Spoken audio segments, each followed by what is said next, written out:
الحمد للہ رب العالمین والصلاة والسلام علی رسولہ الکریم وعلی آلہ وصحبہ اما بعد فاعوذ باللہ من الشیطان الرجیم بسم اللہ الرحمن الرحیم ومن اظلم ممن افترى علی اللہ کذبا وهو یدعی الی الاسلام واللہ لا یهدی القوم الظالمین یریدون ان یطفئوا نور اللہ بافواہہم واللہ متم نورہ ولو کره الکافرون هو الذی ارسل رسولہ بالہدی ودین الحق ليظهره على الدين ولو كره المشركون صدق اللہ العظیم۔ محترم جناب شاہد عزیز صاحب، مسعود اجازی بھائی، مولانا عبدالرحمان صاحب، عظیم بھائی، اور میرے انتہائی قابل احترام بھائیوں، دوستوں، معذرت تو میری جانب سے عظیم بھائی نے کر لی اور یقیناً آپ نے قبول بھی کر لی ہوگی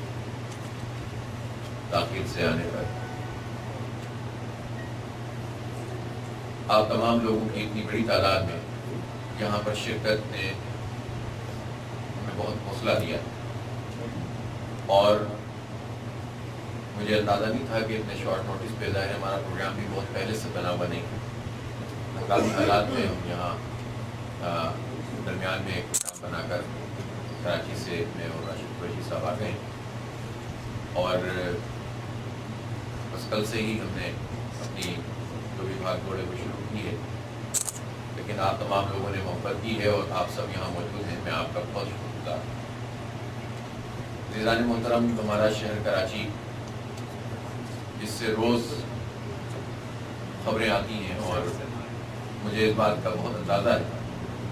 کہ بہت سی چیزیں ایسی ہوتی ہیں جو ہمیں دیر سے پتہ چلتی ہیں کراچی میں رہتے ہوئے، لیکن بیرون ملک مقیم ہمارے پاکستانی بھائی وہ پہلے اس سے باخبر ہوتے ہیں، اس لیے کہ ان کا کنسرن سب سے زیادہ ہوتا ہے۔ وہ یہاں ہر وقت اس بات کے لیے پریشان ہوتے ہیں کہ ان کے شہر میں کیا ہو رہا ہے، اس لیے کہ بڑی تعداد میں وہ لوگ ہیں جن کے عزیز و اقارب وہاں موجود ہیں، جن کے بچے وہاں موجود ہیں، اگر بچے نہیں ہیں تو اور رشتہ دار موجود ہیں، اور وہ اس پر پریشان رہتے ہیں کہ اس شہر کی حالت تبدیل ہونی چاہیے، اس کو ٹھیک ہونا چاہیے، اور اس میں کوئی بھی مسئلہ پیدا ہوتا ہے تو انہیں پریشانی زیادہ ہوتی ہے۔ ہم تو شاید اس لیے کہ وہاں موجود چونکہ ہوتے ہیں اور اس میں بعض اوقات پتہ نہیں چلتا ہے کسی ایک علاقے میں ہونے والا مسئلہ کسی دوسرے علاقے کے لوگ بعض اوقات اس سے اتنی تیزی سے باخبر نہیں ہو پاتے ہیں۔ الیکٹرانک میڈیا اگر آپ نہ دیکھ رہے ہوں یا موبائل آپ نہ دیکھ رہے ہوں تو آپ کو کچھ دیر سے ہی چیزوں کا معلوم ہوتا ہے۔ اس لیے جو پریشانی اور کنسرن ہے یہ پوری دنیا میں موجود پاکستانی ہوتی ہے، اور ہم یہ سمجھتے ہیں کہ یہ شہر کراچی صرف ایک شہر نہیں ہے بلکہ یہ پورے پاکستان کی نمائندگی کرنے والا ایک خطہ ہے، اس لیے کہ اس میں مجھے یاد ہے کہ جو میری اسلامی جمعیت طلبہ پاکستان کی ذمہ داری تھی اور جو ہم دوروں پہ جاتے تھے تو اگر ہم کہیں کشمیر میں کسی بہت پہاڑی علاقے میں چلے گئے کسی گاؤں کے اندر تو وہاں بھی پتہ چلتا تھا کہ ہمیں ایسے لوگ مل جاتے تھے کہ میں بھی کراچی میں رہا ہوں،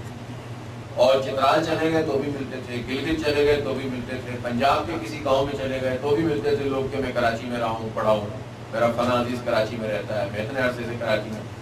ہر جگہ کے لوگ کراچی میں جو ہے وہ موجود ہیں، اور کراچی کے بعض علاقے تو ایسے ہیں کہ آپ وہاں چلے جائیں تو آپ اندازہ ہوتا ہے کہ آپ مثلاً میں آپ سے کہوں کہ پختونوں کا سب سے بڑا شہر کون سا ہے، فوراً آپ کہیں گے پشاور ہوگا، لیکن میں آپ سے کہتا ہوں پشاور نہیں ہے، کراچی ہے۔ میں یہ تو نہیں کہتا کہ پنجابی بولنے والوں کا سب سے بڑا شہر کراچی، لیکن ایک بہت بڑی تعداد میں وہ موجود ہے۔ ہزارہ آباد جو ہے وہ بہت بڑی تعداد میں موجود ہے۔ بلوچوں کا میں کہہ سکتا ہوں سب سے بڑا شہر کراچی ہے، مہاجروں کا، اردو بولنے والوں کا تو سب سے بڑا شہر کراچی نہیں ہے، تو اس لیے یہ پورے پاکستان کی نمائندگی کرنے والا، اور سندھی آبادی کی ایک بڑی تعداد میں اب وہاں بڑھتی چلی جا رہی ہے۔ تو الحمدللہ ہم تو کسی لسانی تعصب کے اوپر یقین نہیں رکھتے، لیکن یہ ضرور سمجھتے ہیں کہ پاکستان کے پورے تمام لوگ یہاں رہتے ہیں، بستے ہیں، کام کرتے ہیں، محنت کرتے ہیں، اور یہ شہر سب کا شہر ہے، اس شہر پر سب کی نگاہیں ہیں۔ اس کا جو ماضی تھا جس کا بھی تذکرہ عظیم بھائی نے کیا کہ ہماری نئی نسل کو تو معلوم نہیں ہے کہ اس شہر کے اندر کیا کیا خوبیاں تھیں اور کتنا یہ ڈیولپ تھا اپنے اس وقت کے لحاظ سے۔ ہماری اس نسل نے تو یہی سنا ہے کہ ٹارگٹ کلنگ ہوتی ہے اور شاید ایک آدھ جو ہے وہ 6 7 8 مہینے سے کچھ کم ہو گئی ہے۔ ہماری نئی نسل نے یہ دیکھا ہے کہ یہاں پر آپ کو منی بسوں کے اوپر سفر کرنا پڑتا ہے، لٹک لٹک کے اور اوپر چڑھ کے، اندر لوگ کم ہوتے ہیں، چھت پہ زیادہ ہوتے ہیں۔ ہماری نسل نے تو یہ دیکھا ہے کہ یہاں چمچی چلتے ہیں، اور ہم جیسے لوگوں کو بھی جب وہ بند کر دیے جائیں تو اس کی مہم چلانی پڑتی ہے کہ بھائی اس کو تو کھولو کہ 30-40 لاکھ لوگ اس سے فیضیاب ہو رہے ہیں، اگر آپ اس کو بھی بند کر دو گے تو لوگ کہاں جائیں گے؟ گرین بسیں تو آپ نے بند کر دی ہیں، سرکولر ریلوے یہاں چلا کرتی ہیں وہ نہیں ہے، ماس ٹرانزٹ پروگرام پہ آپ نے عمل نہیں کیا، جن چیزوں کو آج سے 5 سال پہلے مکمل ہونا تھا آج تک جو ہے وہ نہیں ہو سکا۔ ہماری نسل نے یہ دیکھا ہے کہ یہاں پر جب ذرا سی گرمی بڑھتی ہے تو پانی کے لیے لوگ پریشان ہونا شروع ہو جاتے ہیں، اور اب تو یہ ہو گیا ہے گرمی سردی سے بالاتر ہو گیا یہ مسئلہ۔ ہماری نسل نے یہ دیکھا ہے کہ یہاں پر بجلی کا بحران ہے، تو اس کو نہیں معلوم کہ یہ کراچی کیا تھا۔ اور دنیا بھر میں ہم دیکھتے ہیں کہ جو بھی ہمارے جیسے ممالک ہوتے ہیں اس میں تو یہ بڑے جو شہر ہوتے ہیں تو اس کے اندر آہستہ آہستہ ترقی ہونا شروع ہو جاتی ہے، لیکن ترقی کے بجائے تنزلی ہونا شروع ہوئی ہے، ترقی معکوس ہونا شروع ہوئی ہے، پیچھے کی جانب ہم چلے گئے ہیں۔ اور اس کا سبب کیا ہے؟ اسباب میں سے جو بنیادی سبب ہے وہ یہ ہے کہ یہ لا اینڈ آرڈر کا مسئلہ، امن و امان کا مسئلہ۔ جب امن نہیں ہوگا تو آپ کو معلوم ہے کہ کراچی میں جو انڈسٹریل ایریاز ہیں یہ تقریباً 70 کی دہائی میں یہ جتنے بھی اس وقت موجود ہیں یہ سارے کے سارے اسٹیبلش ہو گئے، اور اس کے بعد سے یہاں پر نیا انڈسٹریل زون نہیں ڈیولپ ہو سکا، اور اس کی وجہ یہ کہ 80 کی دہائی میں یہاں پر ہڑتالیں شروع ہو گئی، جلاؤ گھیراؤ شروع ہو گیا، قتل عام شروع ہو گیا، اور اس کے نتیجے میں جو ہے جو لوگ آگے بڑھ کر کام کر رہے تھے انہوں نے پیچھے ہٹنا شروع کر دیا۔ پھر آہستہ آہستہ یہ مافیاز مستحکم ہو گئیں، منظم ہو گئیں، ان کو حکومتی طاقتیں ملنا شروع ہو گئیں، تو پھر ہم نے دیکھا کہ لوگ جو ہے اپنی انڈسٹریز کو شفٹ کرنے لگے ملک کے دوسرے حصوں میں بلکہ بیرون میں۔ ہمارے اس شہر کے اندر بہت زبردست قسم کا ٹیلنٹ موجود ہے، اور اس وقت بھی موجود تھا، یعنی جتنے ٹاپ کے ڈاکٹرز کراچی سے پروڈیوس ہوتے تھے پاکستان کے دوسرے حصوں سے اس طرح سے نہیں ہو پاتے تھے، انجینئر جتنے اس وقت بھی ہوتے ہیں، میں سمجھتا ہوں کہ اس وقت بھی ہوتے ہیں، لیکن یہ سب ڈاکٹرز کہاں ہیں؟ ہمیں ہمارے سینئر لوگ جو ہمارے ساتھ کے لوگ ہیں یا ہم سے سینئر لوگ ہیں وہ بتاتے ہیں کہ ہماری کلاس میں اگر 400 اسٹوڈنٹ تھے ڈی ایم سی میں تو اس میں سے جو ہے وہ 450 بیرون ملک ہے۔ کیوں بیرون ملک ہے وہ؟ اس میں ایک سبب پاکستان کے اپنے پورے حالات کا بھی ہے، لیکن اس میں بالخصوص کراچی میں تو ان کی کھپت ہے، وہاں تو گنجائش بہت ہے، لیکن پچھلے عرصے میں آپ نے دیکھا 10, 15, 20 سال میں یہ ہوا کہ ویوز آتی ہیں، ڈاکٹرز کی کلنگ شروع ہو جاتی ہے، علماء کی کلنگ شروع ہو جاتی ہے۔ ایسا لگتا ہے کہ کوئی بہت منظم طریقے سے پاکستان کو بانجھ کرنے کے لیے کام کرتا ہے، اور لوگ سمجھتے ہیں کہ شاید شیعہ سنی مسئلہ پیدا ہو گیا، بریلوی دیوبندی مسئلہ پیدا ہو گیا، مہاجر پنجابی پٹھان مسئلہ پیدا ہو گیا۔ پتہ چلتا ہے کہ دونوں کی بندوقیں بھی ایک ہوتی ہیں، گولیاں بھی ایک ہوتی ہیں، قاتل بھی ایک ہوتا ہے۔ تو اس کا مطلب یہ ہے کہ یہ جھگڑے مصنوعی طور پر پیدا کرنے کی کوشش کی جاتی ہے۔ گویا کراچی کا مسئلہ صرف لوکل مسئلہ نہیں ہے، بلکہ یہ بین الاقوامی طور پر، خاص طور پر ہمارا جو دشمن بھارت ہے اس کا اس میں بہت بڑا کلیدی کردار ہے، خود امریکہ کا اس میں بڑا کردار ہے، اور اس کے نتیجے میں یہاں پر انہوں نے منظم طریقے سے مافیاؤں کو مسلط کر کے رکھا ہے۔ دیکھیے یہ جواز کہ جناب یہاں محرومیہ ہے، یہاں پر یہ کوٹا سسٹم تھا، یہاں پر بحران شناخت کا تھا، یہ سب چیزیں اپنی جگہ پہ بچا ہو سکتی ہیں، لیکن پاکستان جس ملک کا نام ہے یہاں پر محرومیاں کیوں ہیں، وہاں پر تعصبات کیوں ہیں؟ اس کا سبب بھی بالکل واضح ہے، یعنی اگر یو پی اور سی پی کے لوگوں نے، بہار اور بنگال کے لوگوں نے تحریک چلائی تھی اس پاکستان کی کہ پاکستان بننا چاہیے، تو کس بنیاد پہ چلائی تھی؟ اسلام کے نظام عدل کے لیے چلائی تھی کہ یہاں لا الہ الا اللہ کی قرآنی ہوگی، قائد اعظم کی تو زبان بھی لوگ نہیں سمجھتے تھے، وہ تو انگریزی بولتے تھے، اور عام مسلمان کو انگریزی کا اردو بھی ٹھیک سے جتنی بس اپنے مقامی آبادی کی اردو ہوتی تھی وہ آتی تھی۔ وہ کیا چیز تھی جو کمیونیکیٹ ہو رہی تھی قائد اعظم کی قیادت میں؟ وہ واضح تھی کہ ایک ملک چاہیے ہمیں مسلمانوں کے لیے جہاں ہم اپنے نظریات کا تحفظ کر سکیں، ہم اپنی تہذیب کو بچا سکیں، اپنی ثقافت کو بچا سکیں، اپنی جو ہے وہ اب ہماری ایک ایسی جگہ ہوگی جس کو قائد اعظم کہتے تھے کہ ہم اسلام کی تجربہ گاہ بنائیں گے۔ یہ تو آج سیکولر لوگوں نے حوالہ ایک آدھ تقریر کر دے کر بکواسیں شروع کر دی ہیں، ورنہ بالکل کلیئر بات تھی، اگر ایک دفعہ بھی قائد اعظم یہ کہتے کہ پاکستان میں اسلام نہیں ہوگا تو پاکستان نہیں بنتا، یہ لوگ قربانی نہیں دیتے۔ یہ سارے لوگ جن کو پتا ہماری آبادی پاکستان میں شامل نہیں ہوگی وہ قربانی دے رہے تھے، وہ ہجرت کر رہے تھے، وہ اپنے سب کچھ چھوڑ رہے تھے، کیوں؟ عدل کے لیے، انصاف کے لیے، سماجی انصاف کے لیے، اسلام کے لیے۔ لیکن جب وہی نظام قائم نہیں ہوا تو اس کے نتیجے میں محرومیاں تو بڑھنی تھی۔ ایک ٹولہ تھا جو مسلط ہوتا چلا گیا، نہ اس کی کوئی قوم تھی، نہ اس کی کوئی زبان تھی، نہ اس کی کوئی نسل تھی، دولت اور شہرت اور بالادستی یہ سب اس کا مذہب تھا، اور ان لوگوں نے جو ہے وہ مل کر پورے پاکستان میں ایک استحصال کا، اسی لیے بلوچستان سے بھی آواز اٹھی، بنگال سے بھی آواز اٹھی، خود کراچی سے آواز اٹھی، سندھ سے آواز اٹھی، ان سب اکائیوں میں تقسیم کرنا شروع کر دیا۔ اس لیے کر دیا کہ عدل نہیں تھا، انصاف نہیں تھا۔ اس لیے مسئلہ یہ نہیں تھا کہ مہاجروں کے حقوق تلف ہو رہے تھے یا سندھیوں کے حقوق تلف ہو رہے تھے یا بنگالیوں کے حقوق، مسئلہ یہ تھا کہ جو حکمران طبقہ تھا ان میں تو بنگالی بولنے والے بھی تھے، اس میں جو ہے پنجابی، سندھی، مہاجر، پٹھان، بیوروکریسی تو ساری مہاجروں کے ہاتھ میں تھی۔ تو پھر یہ سب کیا ہوا؟ یہ سب یہ ہوا کہ لوگوں نے اس کو سمجھا نہیں کہ مسئلہ کیا ہے۔ ہونا چاہیے تھا کہ ایک بڑی تحریک اس وقت بننی چاہیے تھی کہ ہم ان سب کو قبول نہیں، اور عدل اور انصاف کا نظام ہونا چاہیے۔ لیکن ہوتا یہی ہے کہ جب لوگوں کو اپنی جانبداریوں کو قائم کرنا ہو تو محرومیوں کو پیدا کرتے ہیں، وہ مختلف آبادیوں کو تقسیم کرتے ہیں، وہ میرٹ کا قتل عام کرتے ہیں، کسی کو نوازتے ہیں، کسی کو محروم کرتے ہیں۔ اس سے معاشرے میں ایک اشتعال پیدا ہوتا ہے، ایک نفرت جنم لیتی ہے، پھر وہ ان نفرتوں اور اشتعالوں کو استعمال کر کے اپنی مرضی سے معاشرے کو جو ہے اپنے ہاتھ میں استعمال کرتے ہیں۔ بالکل یہی کراچی کے ساتھ ہوا۔ لوگوں نے سمجھا ہمارے حقوق ہمیں مل جائیں گے، ہمارے مسئلے حل ہو جائیں گے، لیکن جوں بات آگے بڑھتی گئی وہیں ہم نے دیکھا کہ مسائل بھی ہمارے بڑھتے گئے۔ جن جن نعروں کی بنیاد پر ایم کیو ایم آگے بڑھی تھی ان میں سے کوئی ایک چیز بھی اس نے شعوری طور پر نہیں کی۔ اس نے اس وقت نعرہ لگایا تھا کہ بھائی 5ویں قومیت ہونی چاہیے مہاجروں میں، اس نے نعرہ لگایا تھا کہ کوٹا سسٹم ختم ہونا چاہیے، اس نے نعرہ لگایا ٹی وی بیچو، وی سی آر بیچو، اسلحہ خریدو، اور میسوری نے پاکستان کو پاکستان لے کر آؤ۔ جب انہیں طاقت حاصل ہوئی، جب انہیں اسمبلیوں میں وہ چلے گئے، جب ان کو وزارتیں ملنا شروع ہوئی، 88 سے لے کر آج تک ساری حکومتوں میں شامل رہے، وہ خود ایک سمجھوتا کر کے کوٹا سسٹم کو 10-10 سال آگے بڑھاتے رہے۔ انہوں نے نہیں اس پر توجہ دی کہ بلکہ کراچی اس کے پاس اگر محرومیاں تھیں تو ایک چیز تھی میرٹ، اس میرٹ کو تباہ کیا، ہماری شناخت کو مٹایا۔ لوگ فخر محسوس کرتے تھے اپنی بچیاں کراچی کے لوگوں کو دیتے ہوئے، پھر ہماری شناخت بن گئی کہ نہیں صاحب یہ کیا ایک ایسا شہر ہے جس میں فلاں چیز ہوتی ہے، فلاں چیز ہوتی ہے۔ اس لیے یہ کراچی کا مسئلہ یہ ہے کہ یہ اپنی اصلی شناخت بحال کرنا چاہتا ہے۔ کراچی کا مسئلہ یہ ہے کہ اس کے اندر پوٹینشیل بہت ہے، لیکن اس کو امن چاہیے، اس کو محبت چاہیے، اس کے پاس جو مسائل ہیں ان کے حل کے لیے حکومتوں کی توجہ چاہیے، ایک ایسی لیڈرشپ چاہیے جو اس کو صحیح طریقے سے آن کر سکے، اس کا نام لے کر اس کا استحصال نہ کرے۔ اب ایک مرتبہ پھر یہ ویو پیدا کرنے کی کوشش کی جاتی ہے کہ صاحب ہمیں صوبہ ملنا چاہیے، ہمارا فلاں ہونا چاہیے، اور کارڈ۔ اب میرا خیال یہ ہے کہ 28-30 سال کے تجربے کے بعد لوگوں کے اندر یہ شعور یقیناً پیدا ہو رہا ہے، اور ہم ظاہر ہے کہ اس کو زبان دے رہے ہیں، ہم لوگوں کو سمجھا رہے ہیں اور بتا رہے ہیں کہ جناب کسی نئے نعرے کے ٹرانس میں آنے سے پہلے آپ پچھلے 30 سال کا حساب تو مانگو ان لوگوں سے جنہوں نے پچھلے نعرے لگائے، ان کا منشور تو دیکھو جو ان کی 28 سال کی کارکردگی ہے، انہوں نے اس شہر کو کہاں سے کہاں پہنچایا۔ اگر آپ پھر اس طرح کے چکر میں پڑیں گے، اور ظاہر سی بات ہے کہ وہ زمانہ نہیں ہے جو سن 86، 87، 88، 90 کی دہائی کا زمانہ۔ اب لوگوں کے اندر بہرحال یہ شعور آیا۔ سوال یہ پیدا ہوتا ہے کہ پھر کیوں لوگ ووٹ ڈالتے ہیں؟ ووٹ 2013 میں نہیں ڈالے تھے لوگوں نے، بہت کم محدود تعداد میں ڈالے تھے، یہ الیکشن ان کے حوالے کیا گیا۔ 2005 میں جب نعمت اللہ خان صاحب کا ٹینیور پورا ہوا تھا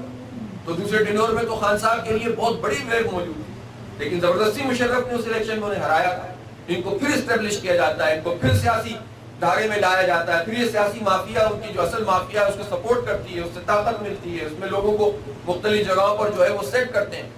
اس لیے ہم سمجھتے ہیں کہ یہ سوچنا کہ انہیں کسی ایک حلقے کے اندر ووٹ مل گئے، پورا کراچی انہیں 246 نہیں ہے، اور ہم جانتے ہیں کہ اس طرح کی آبادیاں جو ان کی ڈومیننس کے اندر ہوتی ہیں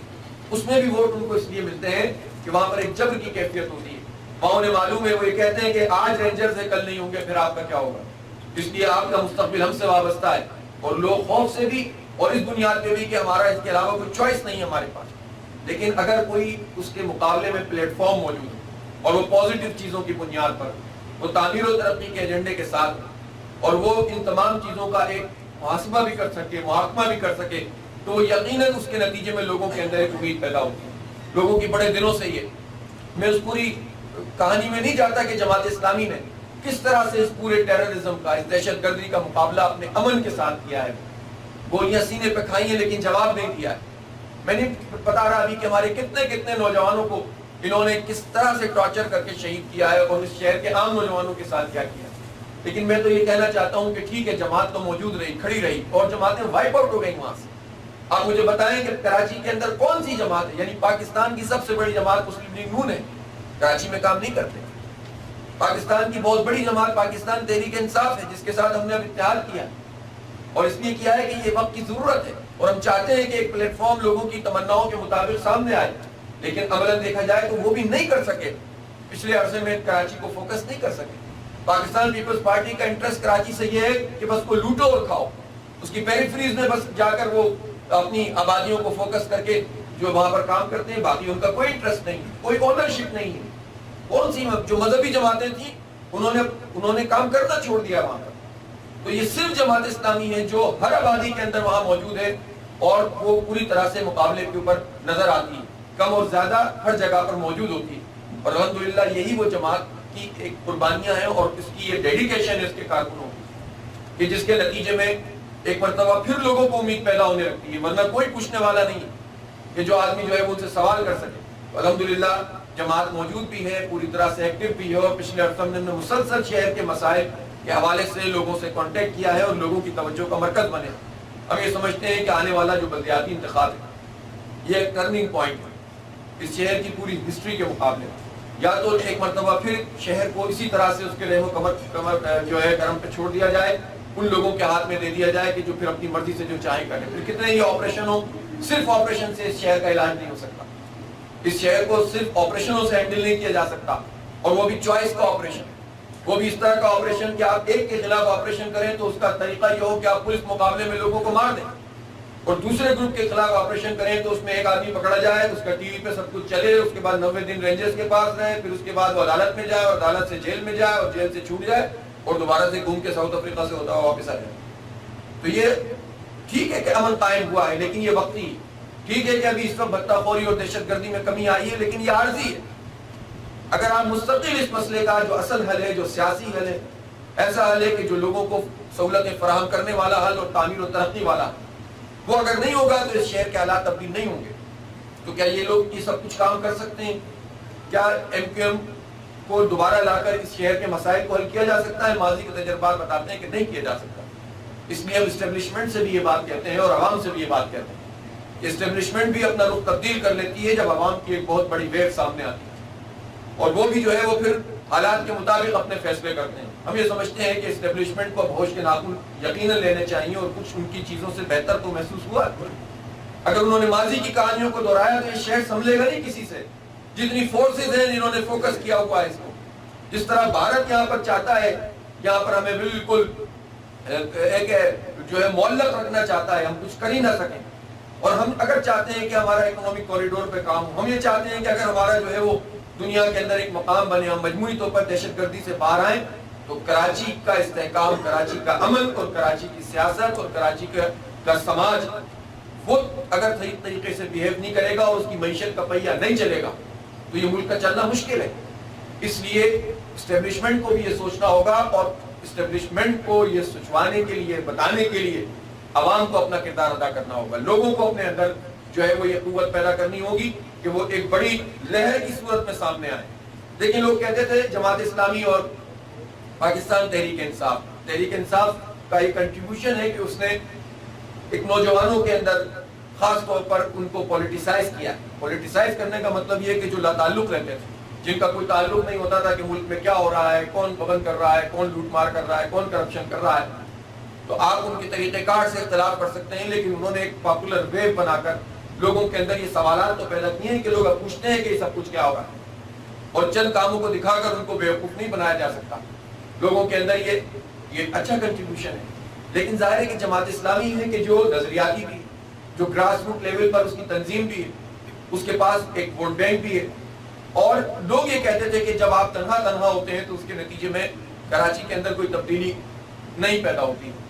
ہم نے بہت سوچ بچار کیا، ہم نے ماضی میں بھی کوشش کی تھی کہ کوئی اتفاق رائے پیدا ہو، لیکن اس مرتبہ ہم نے خاص طور پر ایک بڑی ایکسرسائز کی، بڑا ایک دوسرے کو سمجھایا، اور بالآخر پھر اس نتیجے پر پہنچے کہ ہم بلدیاتی انتخاب سے ہی اپنے اس افہام و تفہیم اور ایک مشترکہ پلیٹ فارم کا آغاز کریں.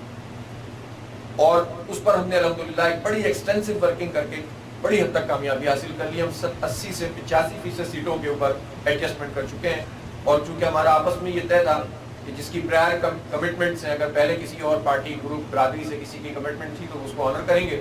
تو اس طرح جو ہے وہ اب تقریباً 80-85% سیٹوں پر پاکستان تحریک انصاف اور جماعت اسلامی مشترکہ امیدواروں کے ساتھ موجود. نشان اپنا اپنا ہے، اور آپ کو معلوم ہے کہ بلدیات میں جو طریقہ ہے، چیئرمین وائس چیئرمین کا 1 ووٹ ہے اور 4 وارڈ کے کونسلر، ہر آدمی کو 2 ووٹ ڈالنے ہیں، ایک کونسلر کو ڈالنا ہے اور ایک چیئرمین وائس چیئرمین. تو ہم نے اس طرح کی ایڈجسٹمنٹ کی کہ چیئرمین ہمارا تو وائس چیئرمین ان کا، اور وائس چیئرمین ہمارا تو چیئرمین ان کا، جس کا چیئرمین اس کا نشان. اور کہیں کہیں پھر یہ بھی ہوا کہ کہیں پر اگر تنازع ہوا کہ نہیں صاحب ہمارا ہونا چاہیے چیئرمین، تمہارا ہونا چاہیے، تو ہم نے کہا چلیں چیئرمین آپ نے، لیکن چیئرمین ہمیں دے دیں، نشان آپ کا لے لیں. اتفاق و تفہیم سے اس مسئلے کو حل کیا ہے. کہیں پر ایسا ہوا کہ اگر کونسلر کسی کے کم پڑھ رہے تھے، کچھ آبادیاں ایسی ہیں جہاں پر ظاہر مشکل تھا نہیں دے پاتے، تو پھر ہم نے کہا کہ ٹھیک ہے ہم اس کے باوجود یکجہتی کو برقرار رکھنے اور عوام کو اچھا میسج دینے کے لیے ٹھیک ہے 4 کونسلر جماعت اسلامی کے ہم 2 بندے کے نشان پہ لڑیں گے تو ترازو کے نشان، تاکہ ایک لوگوں کو اندر پیدا ہو کہ نہیں ٹھیک ہے یہ دونوں مل کر سامنے آ رہے ہیں اور پوری آبادیوں کے اندر ایک ویو بنی. تو جو ہمارے بس میں تھا ہم نے محنت کر کے کوشش کر کے کر لیا اور ایک دوسرے کو انگیج کیا. اور یہ بڑے دنوں کے بعد کراچی کے لوگوں کے پاس ایک اپرچونٹی، ہم یہ چاہتے ہیں کہ اس کو غیرت کریں، اس کو آگے بڑھائیں، اس ویو کو اگلے 10-15 دن کے اندر بڑے پیمانے پر جو ہے وہ شہریوں تک منتقل کریں. ہمیں بڑا اچھا فیڈ بیک پچھلے 2-3 دن 4 دن میں آیا جب ہم نے 2-3 پروگرام کیے، ایک پریس کانفرنس کی. ابھی ہم نے مزار قائد پر وہ ایک بچی سے حلف لیا اور اس کی یہ FIR بھی کٹی ہے ہماری. انشاءاللہ جا کر یا تو خود ہم گرفتاری پیش کریں گے یا وہ خود کر لیں گے، ورنہ ہم اس کو بھی ایک ایشو بنائیں گے کہ یہ کیا ڈرامہ ہے. یعنی اس سے چند 1 کلومیٹر بھی نہیں ہے کہ جہاں پر MPM کا جلسہ ہوا ہے پچھلے دنوں، اس میں لاؤڈ اسپیکر بھی لگے ہیں، اس میں MNAs MPs کی تقریریں بھی ہوئی ہیں، ان کے لیے جائز اور ہمارے لیے ناجائز، جس میں ہم نے کوئی جلسہ نہیں کیا تھا، ایک چھوٹی سی تقریب منعقد کی. تو ضابطہ اخلاق جس چیز کا نام ہوتا ہے وہ سب کے لیے ہوتا ہے، اور اگر وہ سب کے لیے نہیں ہے تو پھر ہم ایسے کسی ضابطہ اخلاق کو نہیں مانتے. تو ہم نے اس کو نہیں اس طرح تسلیم کریں گے اور ہم آگے چل کر بھی اپنی ایکٹیویٹیز جاری رکھیں گے. بہرحال یہ ایک چیز ہے کہ جو ہم نے، لیکن ظاہر ہے کہ اس پورے کام کا ایک مرحلہ بھی طے ہوا ہے. میں یہ جو آپ کو بتا رہا ہوں یہ کوئی ایک انتخاب نہیں ہے، بلکہ ایک ٹرننگ پوائنٹ پہ آپ کو کہتا ہوں کہ یہ کراچی کی پوری کی پوری جو ہسٹری ہے اس کو بدلنے کے لیے ایک موقع ہے شہریوں کے پاس. اگر شہری اس موقع کو اویل نہیں کریں گے تو پھر شکایت نہ کریں کسی سے کہ ہمارے ساتھ یہ سب کیوں ہوتا ہے. اور میں سمجھتا ہوں کہ اب لوگ یہ کہتے تھے کہ ایسا ہم کیا کریں جب ووٹ ڈالنے جاتے ہیں تو ہمارا ووٹ ڈلا ہوا ہوتا ہے، صاحب ہم کیا کریں کہ جب ہم نکلتے ہیں تو ہمیں خوف ہوتا ہے. تو اب ذرا امن کی صورتحال بھی بہتر ہے اور ہم یہ مسلسل پریشر دے رہے ہیں گورنمنٹ کے اوپر کہ جب الیکشن ہو تو رینجرز پولنگ بوتھ میں بھی ہو اور پولنگ بوتھ کے بعد، اور بوتھ کا مطلب ہر کمرے میں رینجرز، تاکہ لوگوں کو سینس آف سیکیورٹی ہو. اس میں ایک تو دھاندلی اس وقت نہیں ہو پاتی اور دوسرا لوگ نکلتے ہیں. اور ہمارا ہدف یہ ہے کہ ہم بڑے پیمانے پہ نوجوانوں کو، خواتین کو نکالنے میں کامیاب ہیں. اس لیے کہ کراچی کی جو ڈیموگرافی ہے اور اس کی جو آبادی کی تقسیم ہے اور جس طرح سے جو ہے وہ ووٹ بینک ہے، اس میں ایک بڑا امکان اس بات کا موجود ہے کہ ہم ایک بڑا ڈینٹ جو ہے ہی نہیں بلکہ کامیابی تک بھی انشاءاللہ تعالیٰ پہنچ سکتے ہیں، اور یقیناً پہنچیں گے اگر ہم سب اپنے اپنے حصے کا کام کریں. میں آپ سے درخواست کرتا ہوں کہ اگر آپ اس بات کو سمجھتے ہیں کہ واقعی کراچی کے لیے ٹرننگ پوائنٹ، تو اس میں آپ اپنا کنٹریبیوشن یہ کہ آپ کے عزیز ہیں، رشتہ دار ہیں، اور میں آپ سے کہتا ہوں آپ سال میں اگر 1-2 چھٹیوں پہ جاتے ہیں تو آپ آئیے اور اپنا ووٹ کاسٹ کریں. یہ قومی فریضہ ہے جو آپ اس شہر کے لیے کام کر سکتے ہیں. آپ اپنے رشتہ داروں کو اس پر تیار کر سکتے ہیں، آپ اپنے جاننے والے دوستوں کو فون کر سکتے ہیں، آپ ان کی جو تنقید ہے اس کو قبول کریں. جماعت اسلامی سے کسی کو اختلاف ہو سکتا ہے، PTI سے کسی کو اختلاف ہو سکتا ہے، لیکن کراچی کو جو کچھ جانتا ہے ہم اس میں سمجھتے ہیں کہ اس میں تو نون لیگ اور PTI کا چکر بھی کچھ نہیں. یہاں تو پیپلز پارٹی تک جیسی پارٹی کو بھی اگر کہیں پر برداشت کرنا پڑتا ہے تو لوگ اس کے لیے ذہنی طور پر تیار ہوتے ہیں کہ بھائی سب کچھ کے باوجود ایسے تو نہیں ہے کہ ٹارگٹ کلنگ ہوتی ہو، ایک سال میں جو ہے 10-10 ہزار لوگوں کو قتل کر دینے والے لوگ. تو اس لیے اس حد تک لوگ وہاں پر چلے جاتے ہیں کہ آپ کسی بھی صورت میں بچیں. لیکن ہم نے تو ظاہر ہے کہ ایک الائنس PTI کے ساتھ بنایا،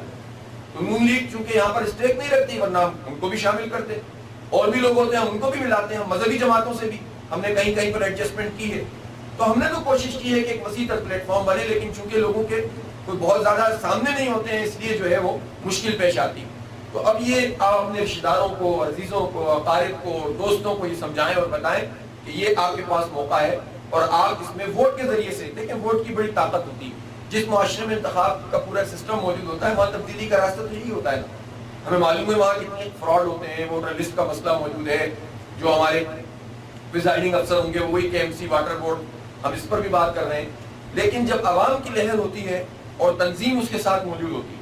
یہ دونوں چیزیں جب مل جاتی ہیں تو پھر ان ساری دھاندلیوں کو روکا جا سکتا ہے. صرف ویو کے ذریعے سے بھی حالات نہیں بدلتے اور صرف تنظیم کے ذریعے سے بھی حالات نہیں بدلتے. ان دونوں چیزوں کا جب اشتراک ہو، اور یہ ایک آئیڈیل کمبینیشن ہے جو اس وقت کراچی میں بن چکا ہے. اس لیے کراچی کی معیشت اور کراچی کی ترقی، اور میں آپ کو بتاؤں یہ خواب نہیں ہے کوئی کہ کراچی بہت ترقی یافتہ ہو سکتا ہے. یہ ہم جو تعمیرات یہاں پر جدہ میں دیکھ رہے ہیں، ہم مدینہ جاتے ہوئے ہمیں نظر آئی ہیں، یہ مطلب انسانوں نے بنائی ہے. ٹھیک ہے وسائل یہاں پر زیادہ ہیں، ٹھیک ہے یہاں پر جو ہے وہ ایک، لیکن آپ مجھے بتائیے کہ چلیں ترکی آ جائیے، ترکی میں وسائل کی کیا پوزیشن تھی؟ 1994 کی بات ہے، یہی ترکی تھا، اس میں اسی طرح سے لوٹ مار بھی ہوتی تھی، اس میں کرپشن بالکل عام تھی،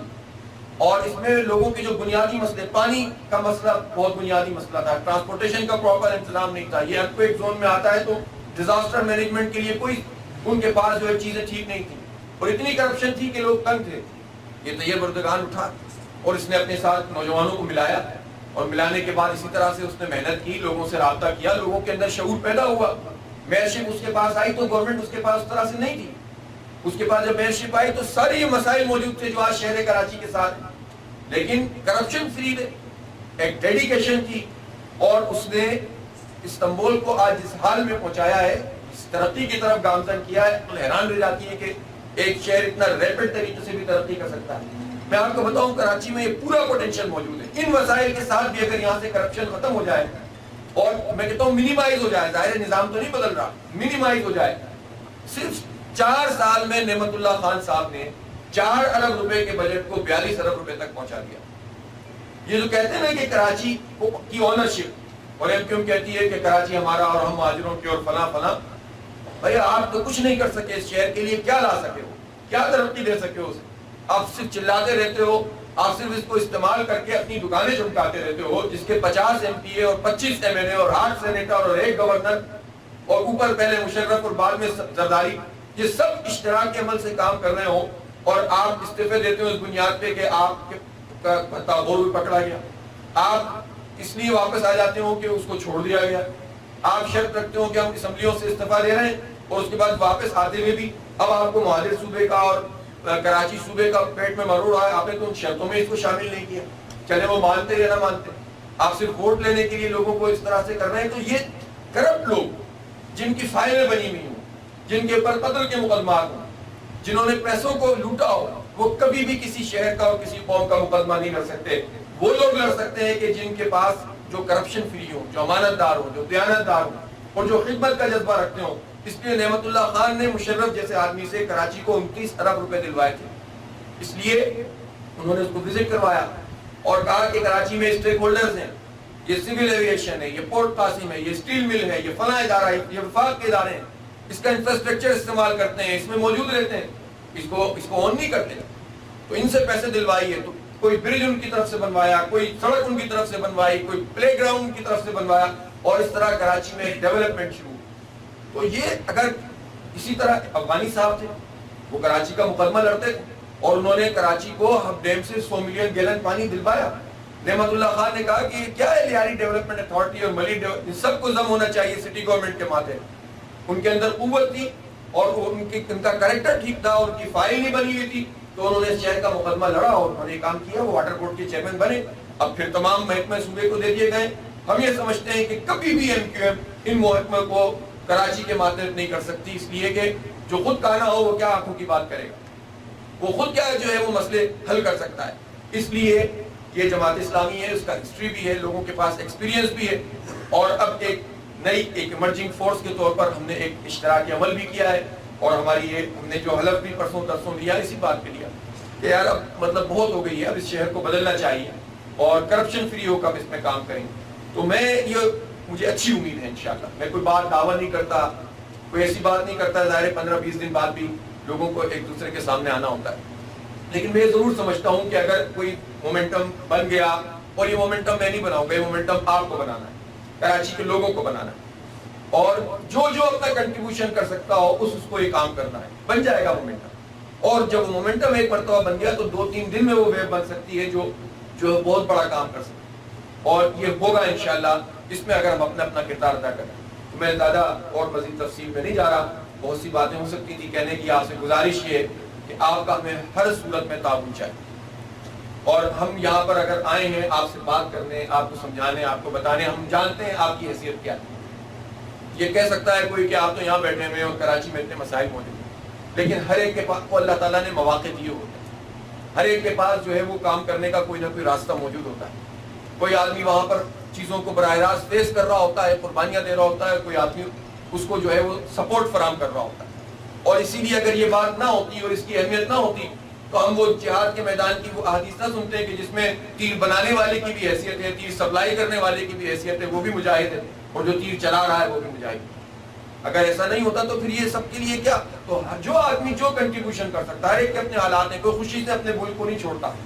گھر کے حالات ہوتے ہیں، مسائل ہوتے ہیں، بچوں کے، بچیوں کے مستقبل کا معاملہ ہوتا ہے. دل تو چاہتا ہے کہ کوئی اپنے ملک سے نہ جائے، لیکن لوگ جاتے ہیں.